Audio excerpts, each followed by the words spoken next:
Hello student, my name is Manju Thakur और आज मैं आपको HPSSC जो कि 9 अक्टूबर को आपका पेपर कंडक्ट करवाया गया था, मैं उसके बारे में आपको बताऊंगी। तो स्टार्ट करते हैं। मैं आपको ओनली नर्सिंग पोर्शन ही करवाऊंगी इसमें, ठीक है। तो फर्स्ट क्वेश्चन जैसे कि हमारे पास था नर्सिंग का, the media in grow bacteria is known as. First option nutritional media, second option culture media, third option culture form and fourth option culture biosphere. तो इसका करेक्ट आंसर होगा option number B, culture media. Again question था second, the spherical bacteria occurring in cluster are called. First option था इसका staphylococci, second option streptococci and third option pneumococci and fourth option था coccobacilli. तो इसका जो right answer था वो था B, streptococci. Question number third, glycemic index is defined as. Glycemic index में स्टूडेंट क्या होता है कि इसमें पेशेंट्स को जो है वो कार्बोहाइड्रेट खाने के लिए दिया जाता है। कार्बोहाइड्रेट फॉर्म में हम कोई भी फूड जो है वो पेशेंट्स को देते हैं और कार्बोहाइड्रेट खाने के बाद जो है वो पेशेंट के ग्लूकोज का लेवल चेक किया जाता है। तो अब हम देखते हैं ऑप्शन में कि कौन सा ऑप्शन इसका सही होगा। ऑप्शन नंबर फर्स्ट था कि glucose control in last 3 month. Option number B, measure of the change in the blood glucose following ingestion of the protein. Option number C, measure of the change in the blood glucose following ingestion of the carbohydrate. And option number D, measure of the change in the blood glucose following ingestion of the fat. तो सो right option क्या होगा? C, मतलब कि blood glucose के level को check करना after injection of the carbohydrate, इसको क्या बोलते हैं? Glycemic index. Question number fifth, the non essential amino acid. जैसे कि आपको पता है कि नॉन इसेंशियल अमाइनो एसिड अलग से होते हैं, इसेंशियल अमाइनो एसिड जो होते हैं, ठीक है। तो ऑप्शन नंबर फर्स्ट था टायरोसिन, ऑप्शन नंबर बी था phenyl alanine, option number C था lysine and option number fourth था थीरोनाइन। तो इसका राइट ऑप्शन क्या होगा? Option number A, tyrosine is a non essential amino acid. Again question था six, the daily requirement of vitamin C for the adult is. Option number first 10 mg, option number B 40 mg, option number third 50 to 100 mg and option number D 100 to 300 mg। तो इसका right option था सी, 50 to 100 mg जो होती है वो daily की requirement रहती है अडल्ट की विटामिन सी की। और विटामिन सी जो होती है वो एज हमारे इम्यून सिस्टम को बूस्टअप करने का काम करती है। क्वेश्चन नेक्स्ट क्वेश्चन क्या था? The richest natural source of vitamin A. Option number first carrot, option number B butter, option number three पियाज and option number D cod liver oil. तो स्टूडेंट सबसे ज्यादा जो विटामिन ई होती है वो कॉड लिवर ऑयल्स में पाई जाती है। तो right option is the D option. Next question है which of the following vegetarian food supplement the protein with rice. तो कौन सा फूड है जो कि राइस के साथ जो है वो खाया जाता है? तो option number first vegetable, option number B pulses, option number C fruits and option number D nuts. तो इसका राइट ऑप्शन होगा B, pulses. Next question, the lipid. Lipid are option number first heterogeneous group of compound actually or potentially related to fatty acid. Option number B, soluble non polar organic solvent and option number 3, insoluble in water. तो इसके जो तीनों की तीनों options है वो right है। तो इसका राइट आंसर क्या जाएगा हमारा? D, all of the above. Next question है hypoglycaemia is cause when glucose level fall below. तो option number first 80 mg per DL, option number B 70 mg, option number C 60 mg and option number D 40 mg। जैसे कि student आपको पता है कि जो normal glucose का लेवल होता है वो होता है 70 to 110। तो इसमें और अगर 60 से बिलो जाता है तो उसको हम हाइपोग्लाइसीमिया में कंसीडर करते हैं, और अगर 110 से अबव जाएगा तो हाइपरग्लाइसीमिया में। तो इसमें जो है वो पेशेंट्स का, इसमें राइट ऑप्शन क्या होगा? C option, 60 mg per DL से बिलो जाएगा तो पेशेंट्स कौन सी मतलब क्या डायग्नोज बनेगा उसका? तो hypoglycaemia. Next question, alpha 1 adrenergic receptor are. Option number first ligand and ion chemical, option number B enzyme linked receptor, option number C glucose protein coupled receptor and option number D gene based receptor. तो इसका right option है C, glucose protein coupled receptor.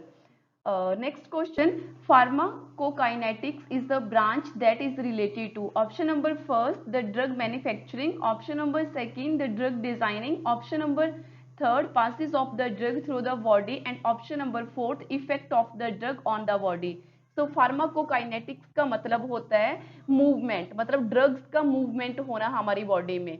तो according to the option number C is the right option, passes of the drug through the body. Again question, hypertrophy is the increase in the cell number. Option number B, increase in the cell size. Option number C, decrease in the cell number. And option number D, decrease in the cell size. तो इसका right option होगा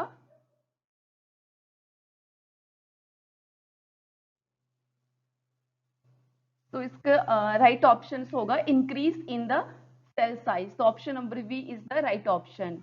next question है atheromatous change of the blood vessels affect early in the option number first kidney, option number B heart, option number C liver and option number D सेप्लिन।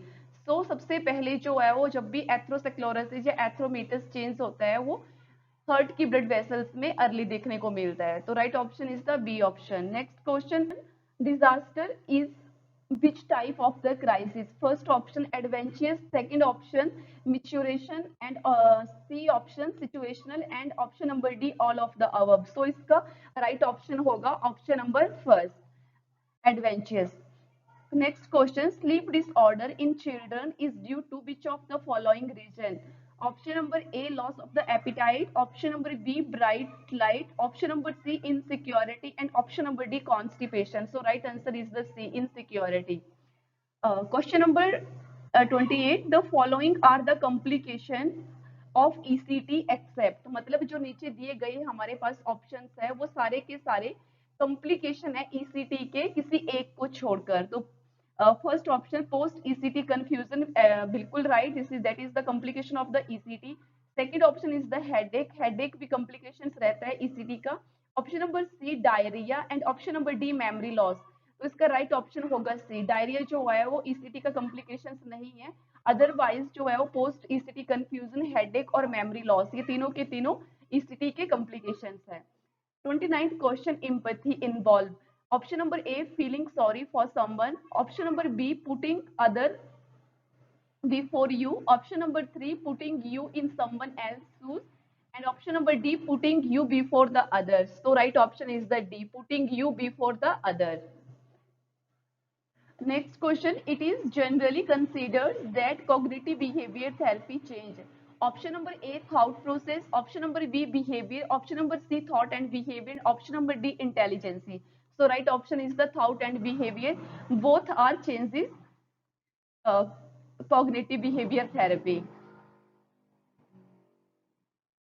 So next question, but deficiency lead to neural tube defect in a newborn. तो neural tube defect जो होता है बच्चों में 99% जो है वो एक कंजेनिटली है, लेकिन 1% जो होता है इसमें फॉलिक एसिड की डेफिशिएंसी से देखने को मिलता है। तो right option is the folic acid deficiency and B option is the right option.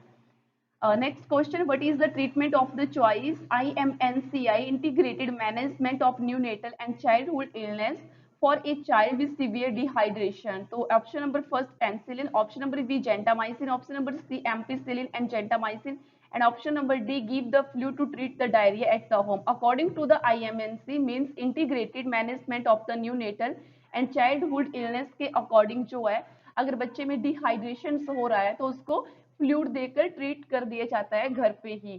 तो इसका राइट ऑप्शन होगा D option. Question number 33, a 6-month-old child is suspected of having intersuspection. A nurse should expect the child to undergo which of the following procedure? तो first option is the colonoscopy, second option is the rectal biopsy, third option is the barium enema and fourth option is the X ray of the abdominal. Intussusception जैसे कि आपको पता है ये बच्चों में पाई जाने वाली मोस्ट कॉमनली जीआईटी में देखने वाली ये बीमारी होती है। इसमें क्या होता है इंटरसस्पेशन में, इसको हर्सबर्ग डिजीज भी बोलते हैं।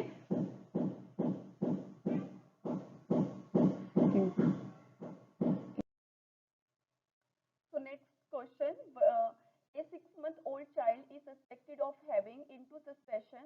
A nurse should expect the child is undergo which of the following procedure? तो इंटुसस्पेशन जो है वो एक इंटेस्टाइनल ऑब्स्ट्रक्शन डिजीज है जो कि मोस्ट कॉमनली बच्चों में देखने को मिलती है। इसमें क्या होता है कि जो इंटेस्टाइन है उसकी टेलिस्कोपी हो जाती है, मतलब इंटेस्टाइन में ऑब्स्ट्रक्शन हो जाती है जिसकी वजह से बच्चे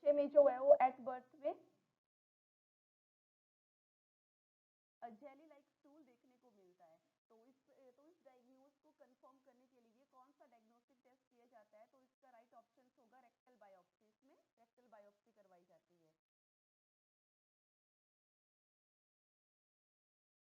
next question 33, A 6 month old child is suspected of having intersuspension in us should expect the child to undergo which of the following procedure? Option number first colonscopy, option number B rectal biopsy, option number C barium enema and option number D x-ray of the abdomen। तो into suspension जैसे कि आपको पता है कि इसमें क्या होता है, इसमें इंटेस्टाइनल की ऑब्स्ट्रक्शन हो जाती है या आउट पाउचिंग हो जाती है। तो इसमें बच्चे में जेली लाइक स्टूल देखने को मिलता है एट बर्थ में। तो इस डायग्नोज को कंफर्म करने के लिए rectal bio sorry colonoscopy colonoscopy colonoscopy diagnostic test करवाया जाता है। तो इसका राइट ऑप्शन क्या होगा? A colonoscopy. And third option question number 34, exclusive breast feeding is recommended at least for how many month? तो 6 मंथ जो होता है वो एक्सेसिव ब्रेस्ट फीडिंग रिकमेंडेड की जाती है और ये एक नेचुरल कॉन्ट्रासेप्टिव की तरह भी काम करती है। तो right option is the B option. Question number 35, what is the earliest sign of the ricket? तो रिकेट्स का अर्लीस्ट साइन जो है वो कौन सा है? तो rickets rosary, option number B craniotabes and option number B bow legs and option number D Harrison groove. वैसे तो सारे के सारे साइन देखने को मिलते हैं लेकिन इन्होंने अर्ली साइन पूछा हुआ है। तो अर्ली साइन जो होगा वो B option is the correct answer, क्रेनियोटोप।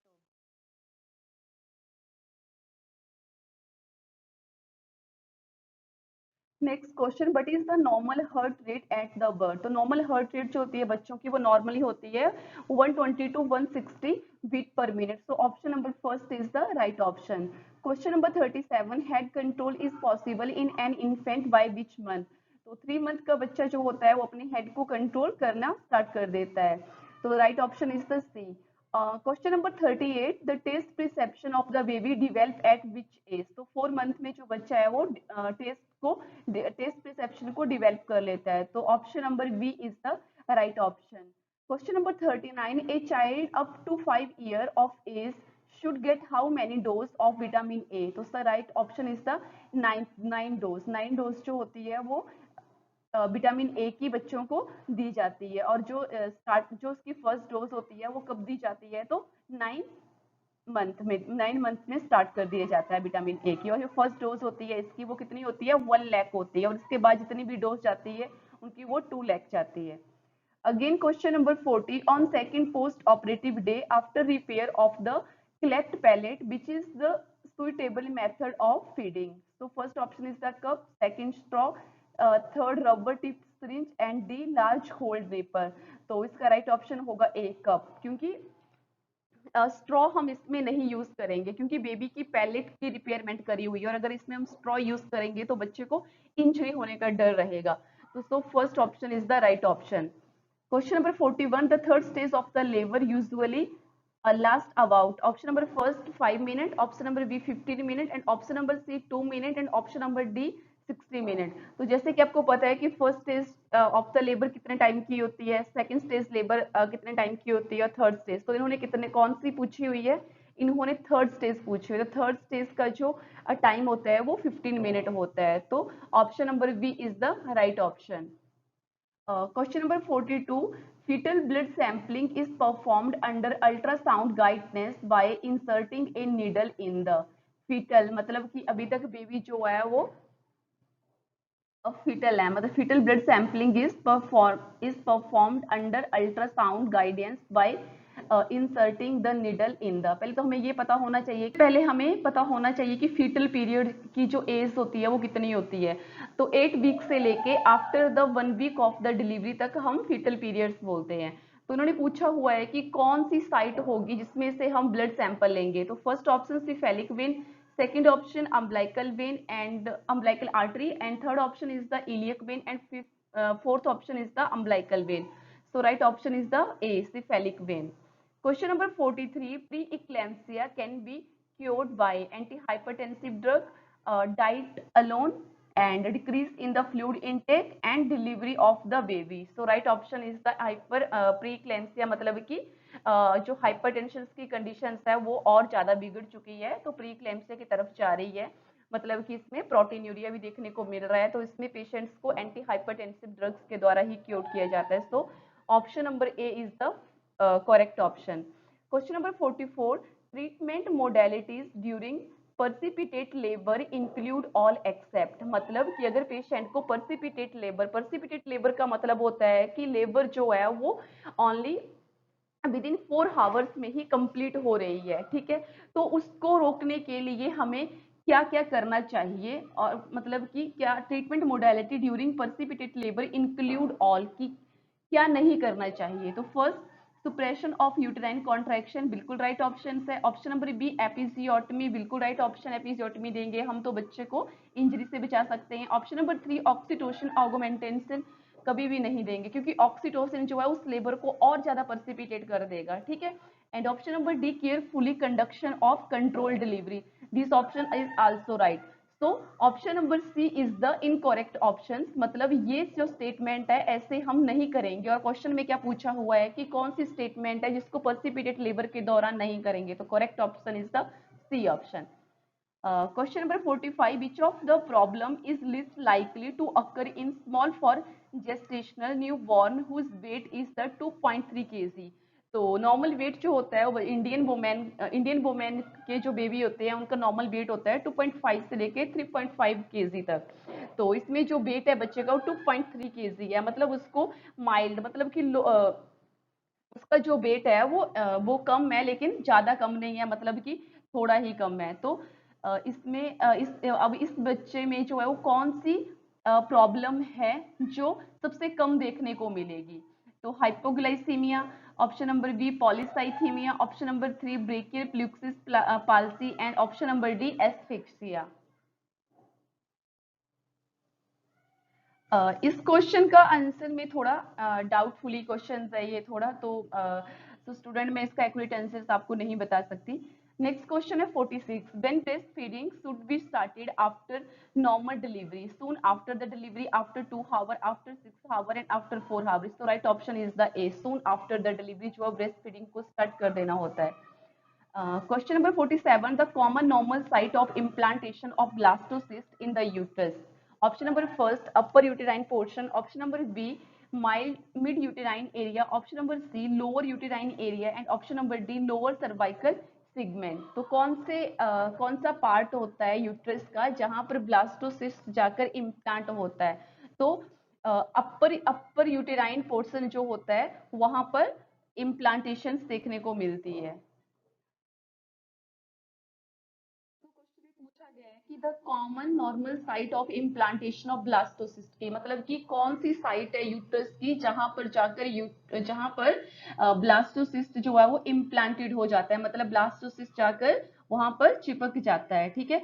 तो मोस्ट कॉमनली जो साइट रहती है वो होती है upper and posteriorly wall in the mid sagittal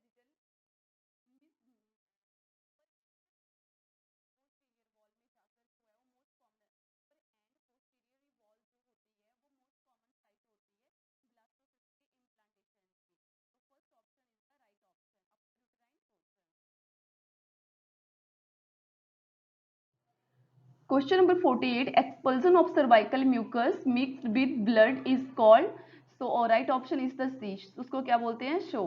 Again question, in which of the following condition can the causative agent pass through the placenta and affect the fetus in utero। इस question में क्या पूछा गया है कि कौन सा causative agent है जो कि प्लेसेंटा के थ्रू पास हो जाता है और वो उसके मतलब मदर के बच्चे के ऊपर भी अफेक्ट डालता है। तो option number first is the gonorrhoea, second option रूवेला, and third option candidiasis, and fourth option moniliasis. So right option is the B, रूवेला। रूवेला जो है वो प्लेसेंटा के थ्रू ट्रांसमिटेड हो जाता है बच्चे में। 50 question, a client in her child sorry a client in her third trimester tell the nurse I am completed all the time, I am constipated all the time, recommended intervention in।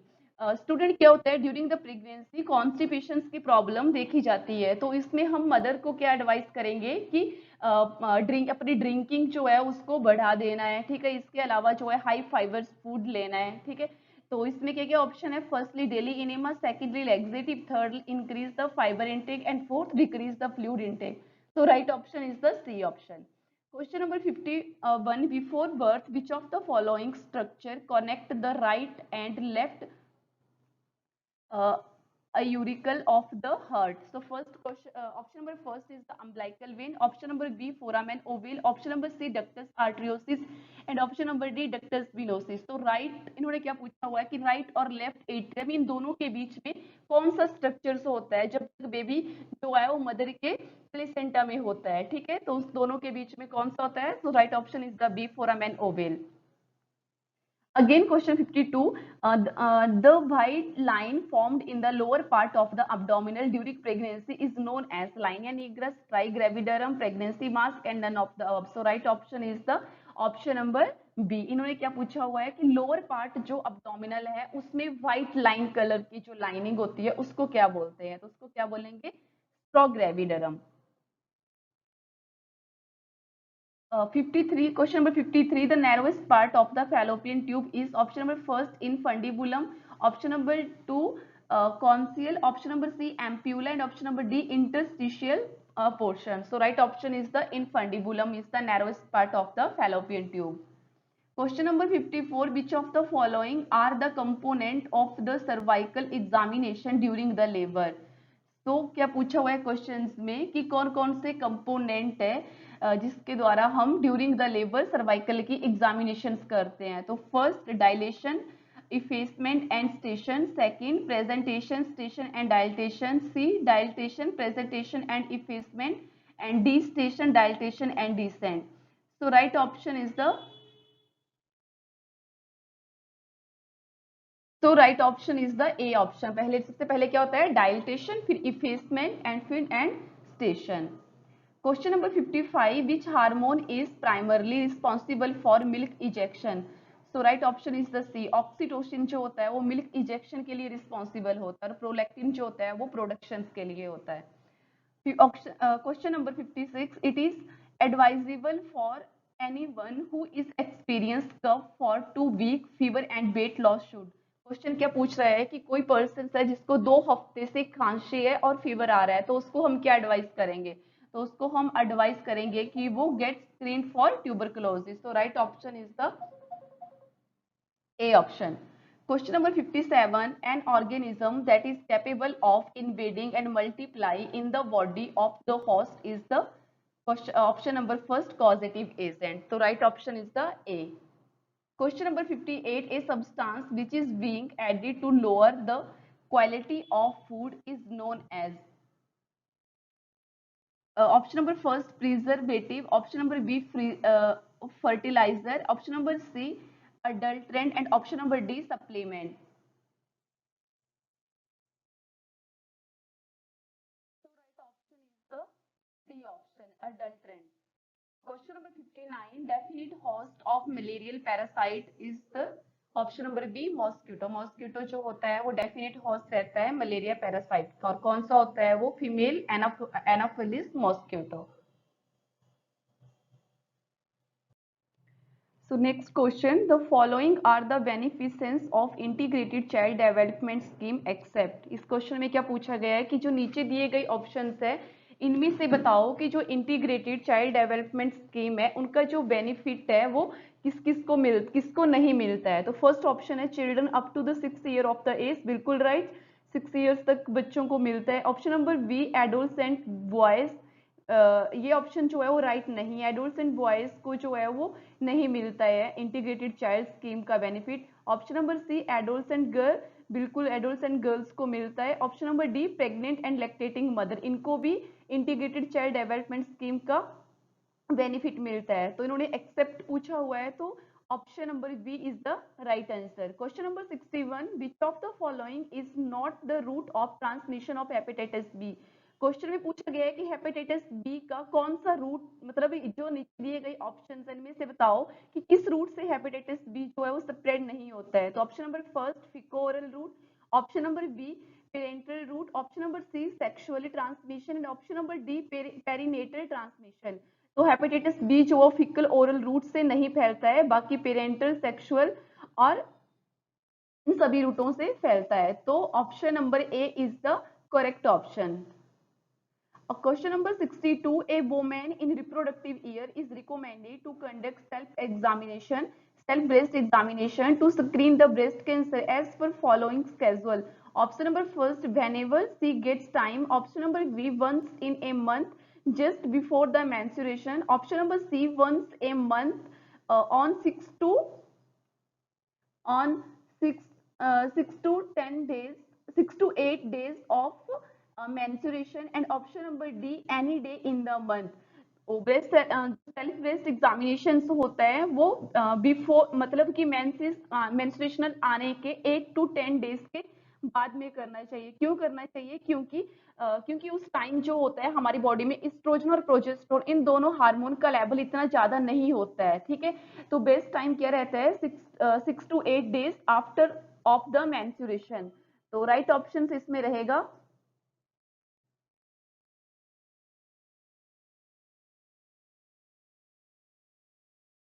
option number C is the right option. Question number 63, which of the following is secondary level of the prevention? तो option number B, early diagnosis and the treatment is the secondary level of the prevention. Question number 64, oral rehydration solution contain all except, मतलब जो ORS होता है उसमें कौन कौन से content होते हैं, लेकिन इन्होंने पूछा है कि कौन सा एक्सेप्ट नहीं होता है। तो calcium lactate, sodium chloride, potassium chloride and glucose. तो सोडियम, पोटाशियम और ग्लूकोज तीनों के तीनों ORS के बीच में पाए जाते हैं, लेकिन कैल्शियम लैक्टेट जो है वो नहीं देखा जाता। तो एक्सेप्ट पूछा हुआ है, तो question option number A is the right option. Question number 65, incidence of disease is define as. Incidence का मतलब होता है कि new cases of the disease. ठीक है, तो क्वेश्चन के according right option is the D option, number of the new cases of the disease occur in a given population. Question number 66, passive acquired immunity is obtained by. Student, मैंने immunity का जो है वो अपना एक lecture भी डाला हुआ है अपने यूट्यूब चैनल नर्सिस क्लासेस के ऊपर, तो आप उस पर जाकर भी इसको एक्सप्लेनेशन में देख सकते हो। तो पैसिव एक्वायर्ड इम्यूनिटी का जो बेस्ट एग्जांपल्स है और इसका राइट ऑप्शन होगा डी, गिविंग एन एंटीटॉक्सिन और anti serum. Question number 67, when recording the blood pressure, the sound which are heard with a stethoscope placed over the artery is termed as the Korsakoff sound. So option number D is the right option. Question number 68, tuberculin test is considered positive if in duration is more than 10 mm. So right option is the D option.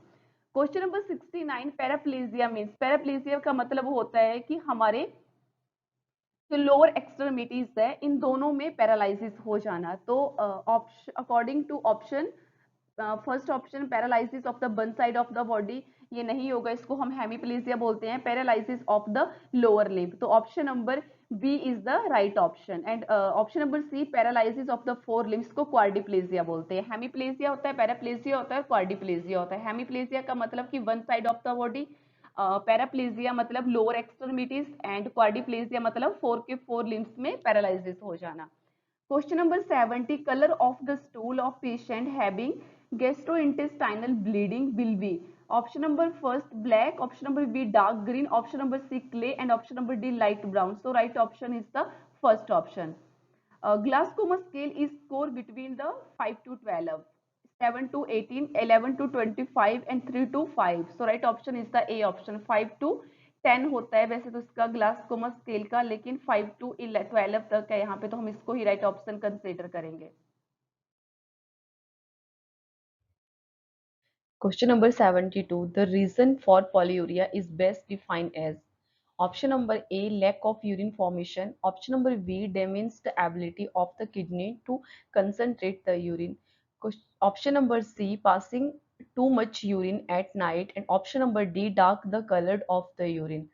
So question में क्या पूछा गया है कि polyuria की definition पूछी गई है। तो जैसे कि हमें पता है कि पॉलीयूरिया में क्या होता है कि जो यूरिन आउटपुट है वो एक दिन की अबव द 2 लीटर्स हो जाए तो उस कंडीशन को पॉलीयूरिया बोलते हैं। ऑलियूरिया किस कंडीशन को बोलते हैं? जब ये urine output less than 300 ml हो। तो अब इसमें हम देखेंगे अकॉर्डिंग टू ऑप्शन जो है कौन सा आंसर होगा। फर्स्ट ऑप्शन था कि lack of urine formation. Lack of urine formation का मतलब तो क्या होगा कि अनुरिया, तो ये तो नहीं होगा।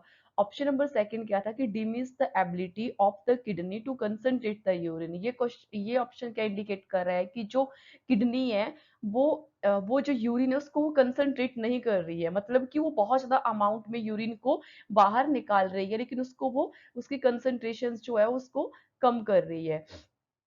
सी ऑप्शन था कि passing too much urine at night. ये ऑप्शन क्या इंडिकेट कर रहा है कि पेशेंट्स को नॉक्चूरिया हो रहा है, तो ये भी इसका ऑप्शन नहीं होगा। एंड डी ऑप्शन था कि dark colour urine. Dark colour urine का मतलब होता है कंसंट्रेटेड यूरिन, और कंसंट्रेटेड यूरिन कब होता है? जब यूरिन आउटपुट कम हो।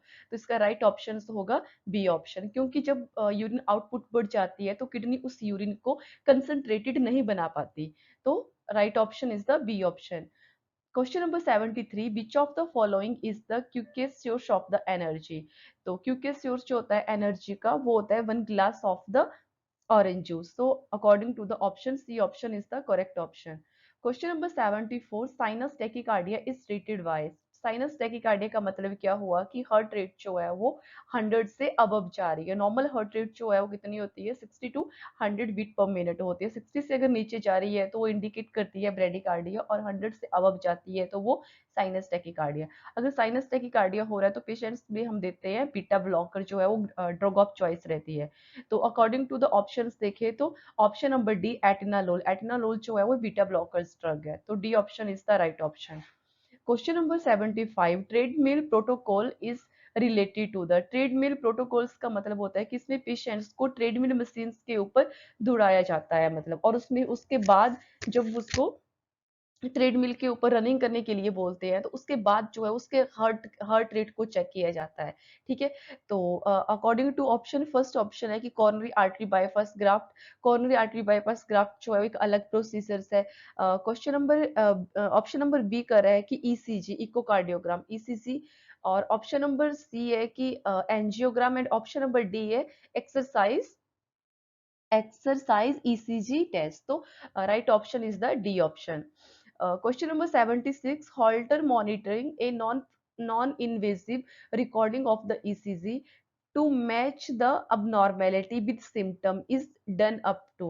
इस क्वेश्चन का राइट ऑप्शन के लिए मैं बिल्कुल श्योर नहीं हूँ, तो नेक्स्ट क्वेश्चन पे चलते हैं। 77, the normal QRS interval. Normal QRS interval जो है वो 0.12 से लेके 0.20 होता है। तो according to option is right option, C option is the right option, 0.12 to 0.716 second.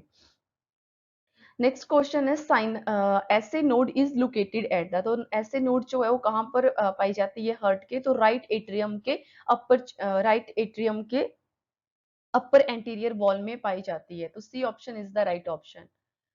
Question number 79, nitroglycerin. Nitroglycerin जो होती है वो ड्रग ऑफ चॉइस रहती है एंजाइना पेक्टोरिस की, और ये किस तरह से काम करती है? तो एक बेजोडाइलेटर की तरह काम करती है। तो option number A is the right option. Question number 80, myocardial infarction is also known as? तो मायोकार्डियल इन्फाक्शन का अदर नेम है heart attack. So option B is the right option. Question number 81, which of the following is the appropriate nursing intervention for a patient with a terminal illness who is passing through the acceptance stage?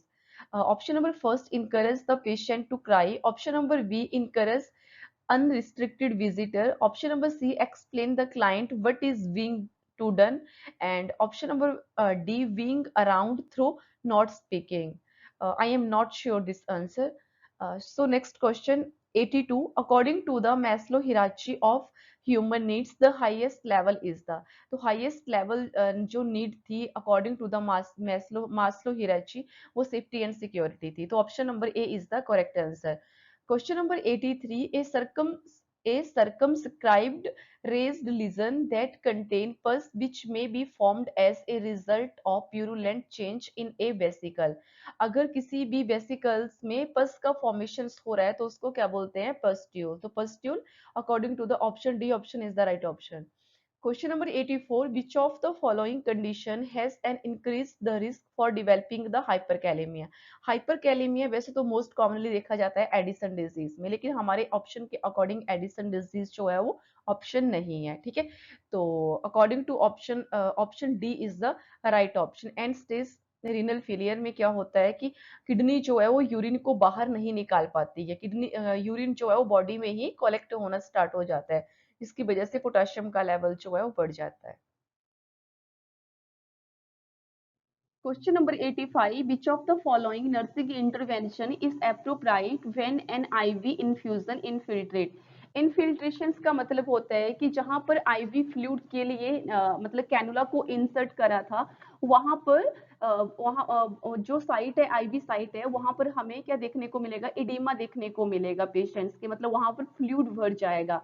वो जो site है वो हमें cool देखने को मिल, जब हम feel करेंगे वहां पर तो कूल और एडिमा देखने को मिलेगा। तो अगर ऐसी कंडीशंस हो गई है तो नर्स की क्या रिस्पॉन्सिबिलिटी होगी, नर्सिंग इंटरवेंशन क्या रहेगी, वो एकदम से फ्लूइड को स्टॉप करके जो आईवी कैनुला है उसको रिमूव कर देगी। तो according this option, elevate the site, discontinue the infusion, attempt to flush the and apply the worms. So right option is the B option, discontinue the infusion. Question number 86, which nursing intervention is appropriate to prevent the pulmonary embolism in a patient who is prescribed the bed rest? Patients को क्या हुआ है, pulmonary embolism. Pulmonary embolism का मतलब क्या है कि air जो है वो एंटर हो चुकी है लंग्स में। तो कौन सी नर्सिंग इंटरवेंशन है जो नर्स पेशेंट्स को बताएगी? तो in first option, limit the clients fluid intake. This option is not correct option. Option number B, encourage a deep breathing and coughing. This option is the right option. B option is the right option. Nurse जो है वो patients को क्या बोलेगी कि deep breathing लेना है. Question number option number C, use the knee gatch when the client in the bed. And option number D, teach the client to move the leg in the bed. Question number 87, what is the primary reason for administering the iron using the jet track technique? मतलब क्यों हम इस technique का use करते हैं जब हम iron का इंजेक्शन देते हैं? स्टूडेंट, इसमें जरूरी नहीं है कि हम आयरन का इंजेक्शन देने के लिए ही जेट ट्रैक टेक्निक को यूज करते हैं। जितनी भी मेडिसिन जो हायर कंसंट्रेटेड होती है, मतलब कि जो डार्क कलर की होती है, उन सभी के लिए ही जेट ट्रैक टेक्निक का यूज लिया जाता है। क्यों लिया जाता है? It prevent the pain at injection site. Option number B, it prevent the straining of the skin. Option number C, it improve the amount of absorption. And option number D, it increase the speed of onset of action. So option number B is the right option. It prevent straining of the skin. Question number 88, which of the following assessment finding should alert the nurse that the elderly client should be evaluated for pernicious anemia?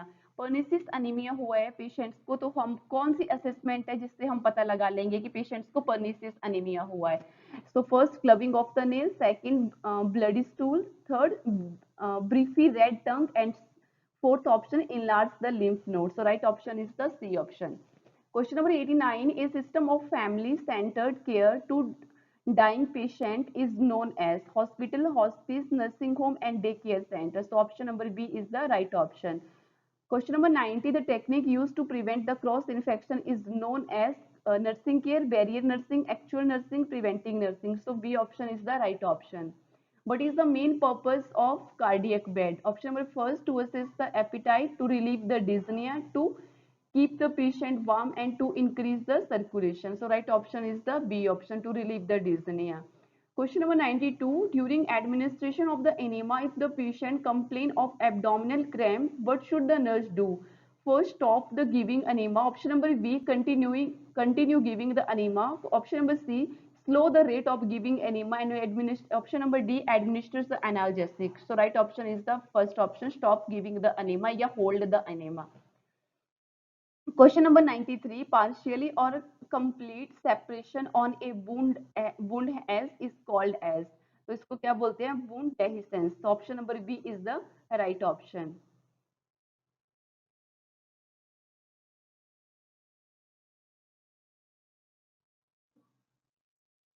Question number 91, a child who is being treated for leukemia developed the stomatitis. Which of the following nursing care measure is essential? सबसे पहले तो हमें ये पता होना चाहिए stomatitis क्या होता है। स्टोमेटाइटिस मीन्स कि जो माउथ में जो म्यूकोजा है वो उसका इन्फ्लामेशन हो गया है, ठीक है, और पेशेंट्स को कीमोथेरेपी चली हुई है, मतलब कि पेशेंट्स को जो है वो ल्यूकीमिया है, मतलब पेशेंट को ब्लड कैंसर है।